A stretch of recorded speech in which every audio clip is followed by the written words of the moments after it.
Sakafet! Bienvenue sur ma nouvelle vidéo. Donc moi c'est Luna pour ceux qui ne connaissent pas. Et ici vous êtes sur la chaîne dédiée aux cheveux, mais pas que.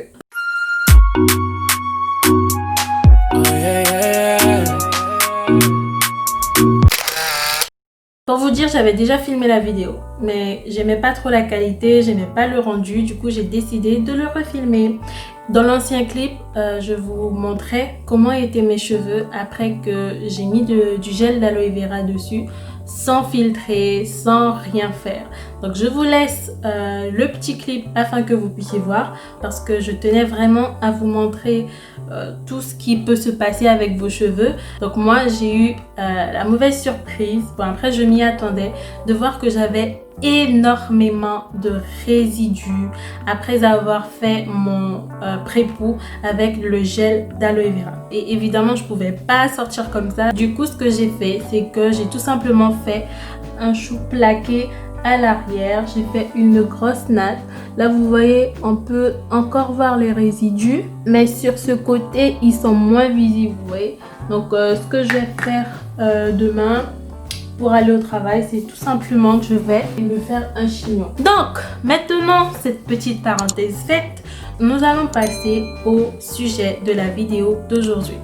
Donc je tenais à faire cette vidéo pour pouvoir introduire la série de vidéos qu'il y aura par la suite. Donc aujourd'hui on va parler essentiellement de ma routine capillaire. Certains d'entre vous diront peut-être, mais Luna, nous sommes en 2020, les routines capillaires, tout le monde connaît les routines capillaires, on en a déjà entendu parler. Nous avons une routine capillaire, tu veux nous apprendre quoi en fait? Bon, en fait, je veux rien vous apprendre. C'est juste que certaines d'entre vous m'ont demandé ce que je faisais exactement sur mes cheveux. Et comme je veux découper ces vidéos pour le pré-pou, le shampoing, le masque, l'hydratation, pour que vraiment vous ayez tous les détails, je tenais à faire cette vidéo en amont pour pouvoir expliquer chacune des étapes et pour que lorsque je serai au masque, que je n'ai pas à vous expliquer quand est-ce que je fais le masque dans ma routine, etc., etc. Personnellement, ma routine capillaire se fait en 5 étapes. Donc tout d'abord le pré-pou, ensuite le shampoing, le masque, l'hydratation et parfois la coiffure protectrice.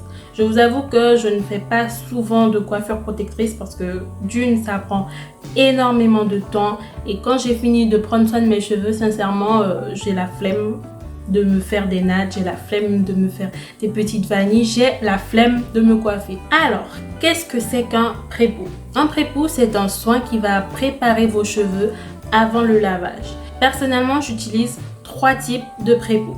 Donc, le premier que j'ai découvert au tout début de mon aventure capillaire et que je pense que vous connaissez toutes et tous, c'est le bain d'huile. Donc le but c'est de faire un mélange d'huile, de vos huiles préférées. Moi généralement quand je voulais quelque chose qui me lisse la fibre capillaire, je mettais de l'huile d'olive. Quand je voulais que mes cheveux poussent, je mettais de l'huile d'olive, de l'huile de ricin, de l'huile de mascretti ou de l'huile de l'ail. Quand je voulais avoir du volume, je mettais de l'huile de mascretti avec l'huile de moutarde. Et quand je voulais faire un bain d'huile assez protéiné, je mettais de l'huile de coco ou bien une huile neutre avec par exemple de la protéine de riz ou de la protéine de soie. Donc en fait, le bain d'huile, comme je l'ai dit, va préparer vos cheveux au lavage. Avant, j'utilisais des produits avec sulfate, donc qui asséchait le cheveu, surtout le shampoing. Et le fait que je fasse mon bain d'huile avant de faire mon shampoing, limitait la sécheresse sur mes cheveux. C'est vrai qu'après, sur toute la semaine, mon hydratation ne tenait pas. Mais je pense que le fait d'avoir fait des bains d'huile à chaque fois que j'utilisais un produit avec sulfate, ça limitait le risque de sécheresse et donc le risque de casse. Le deuxième type de pré-pou que je fais, c'est les poudres indiennes. Je fais énormément de poudres indiennes. Si vous avez regardé ma vidéo sur la pousse extravagante, je vous disais que quand j'ai découvert les poudres indiennes, ça a révolutionné mes cheveux. Ils étaient plus volumineux, il y avait plus d'épaisseur, j'avais plus de longueur, ils étaient beaucoup plus forts et sincèrement les poudres indiennes c'est la balle. Donc je les utilise en masque généralement. Et pourquoi j'ai migré de masque après coup? Tout simplement parce que généralement quand je rinçais mes cheveux, il y avait toujours une partie que je rinçais mal, il y avait toujours une partie où c'était voilà, mal rincé. Et même quand j'avais l'impression d'avoir très bien rincé mes cheveux, ben, quand je défaisais mes nattes, par exemple après l'hydratation, je me retrouvais avec plein de résidus, plein de poussière qui tombait sur mon t-shirt. Si j'avais un t-shirt blanc, ça devenait un t-shirt à pois. Si j'avais un t-shirt noir, ça devient laisse tomber. Du coup, pour éviter tout ça, j'ai préféré mettre les masques aux poudres indiennes plutôt dans la catégorie des pré-poux. Ensuite, le troisième pré-poux que je fais et que avant j'alternais entre poudres indiennes et gel d'aloe vera, mais depuis ces derniers mois, j'avoue que je fais uniquement le pré-poux au gel d'aloe vera parce que tout simplement c'est plus simple à faire et c'est moins salissant. Donc quand tu as fini de te laver les cheveux, tu sais que tu as fini, tu n'as pas besoin de relaver ta douche si tu as un mur blanc. Donc je fais mon gel d'aloe vera et je l'applique sur mes cheveux la veille et je me lave les cheveux le lendemain. Donc ça a pour vertu de gainer mes cheveux, de les rendre encore plus brillants, tu vois. Je les sens beaucoup plus forts et je les sens aussi hydratés et surtout ils sont aussi définis. Nous avons fini pour la catégorie des pré-poux et ce qu'il faut savoir c'est que dans tous les cas, je fais mon pré-poux la veille pour que je lave le lendemain. Je fais comme ça justement pour réduire le temps passé sous la douche. Maintenant, nous allons passer au shampoing. Ces derniers temps, j'utilise le savon noir. Mais avant, j'utilisais des produits du commerce et j'utilisais essentiellement des produits sans sulfate. Je ne sais pas pour vous, mais moi, à chaque fois que j'utilise un produit qui a du sulfate, je me retrouve avec plein de pellicules. Mais quand je vous dis plein de pellicules, donc là en ce moment ce que je fais c'est que j'utilise le savon noir comme je vous l'ai dit.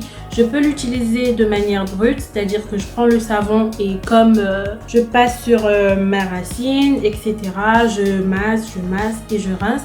Ou je peux faire fondre ce savon et généralement c'est ce que je fais fondre le savon parce que je trouve que d'une c'est beaucoup plus économique et de deux c'est beaucoup plus pratique. Donc je fais fondre le savon dans une infusion généralement, donc j'adapte vraiment en fonction de mes envies. Après mon shampoing vient l'étape du masque. Donc je fais généralement soit un masque protéiné soit un masque hydratant. Comment je sais qu'il faut que je fasse un masque plutôt qu'un autre? Ben, on va dire que j'étudie mes cheveux. Je vais prendre un brin de cheveux, je vais étirer. Et si mes cheveux s'allongent en longueur avant de se casser, c'est que là, j'ai peut-être besoin de protéines. Mais j'essaie quand même de faire au moins un soin protéiné par mois. Soit c'est ma fréquence. Après, c'est à vous de déterminer si vos cheveux demandent beaucoup plus de protéines ou beaucoup plus d'agents hydratants. Donc concernant mes masques, j'avoue que j'ai fini mon stock de masques industriels dernièrement et ce que je faisais généralement c'est que je les optimisais. C'est-à-dire que si j'avais un masque de Kinky Curly, je prenais un peu de mon masque, je rajoutais du miel, je rajoutais de l'huile d'olive, je rajoutais des actifs pour justement les booster. Je fais beaucoup plus d'expérimentation. Donc comme vous avez vu, le masque à la maïzena qui a très bien fonctionné pour moi et d'autres masques super naturels avec très peu d'ingrédients. Ensuite, après avoir fait mon masque, je passe à l'hydratation après que mes cheveux soient secs, pas totalement secs, mais que ça ne dégouline pas. Personnellement, j'ai deux méthodes d'hydratation. en fonction de ce que je veux obtenir, en fonction des boucles que je veux obtenir. Si je veux plutôt un effet braid out défini, je vais utiliser mon lait hydratant avec ma crème scellante. Si par contre je veux obtenir plutôt quelque chose de super défini comme sur cette photo, là je vais utiliser le lait capillaire, le gel généralement de lin pour moi et ma crème scellante. Donc le combo va me donner de super belles définitions et généralement une fois que j'ai fait mon hydratation, je ne reviens pas dessus au cours de la semaine, je vis ma vie. Je sais que beaucoup de personnes vont me demander la recette du lait capillaire et la recette de la crème scellante. Je tiens à vous dire que je ne pourrais pas vous donner la recette sur YouTube tout simplement parce que je compte commercialiser ces deux produits. J'y ai longuement réfléchi et le fait est que j'ai beaucoup travaillé sur ces deux produits. J'ai fait des essais où c'était beaucoup trop liquide mais que je devais quand même utiliser parce que j'ai dépensé de l'argent, ou c'était beaucoup trop épais dans le cas du lait capillaire mais que quand même je devais toujours utiliser parce que oui, c'est de l'argent de fabriquer ces produits et du coup je compte commercialiser ces produits. Par contre, ce que je compte faire aussi, c'est vous donner d'autres alternatives avec des émulsions, en faisant des émulsions et tout.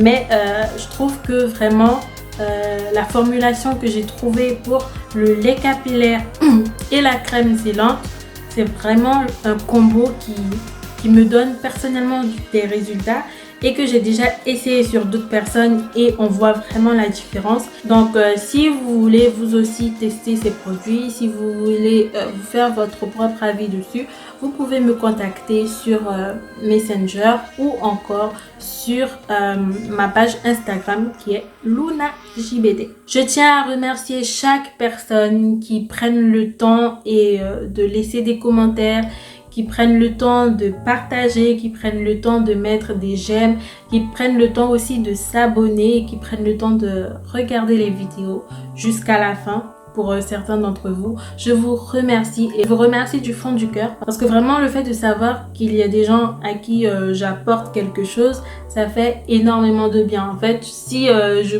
devais faire des vidéos juste pour exposer ce que je sais et ne pas avoir d'interaction avec vous, ça servirait un peu à rien. Autant faire les vidéos et me mettre devant et les regarder. Et là, franchement, merci pour votre interaction. Merci à toutes les personnes qui, sous chaque vidéo, commentent, like, partagent. Je vous kiffe. On se revoit la semaine prochaine pour l'étape du prépo. Bye!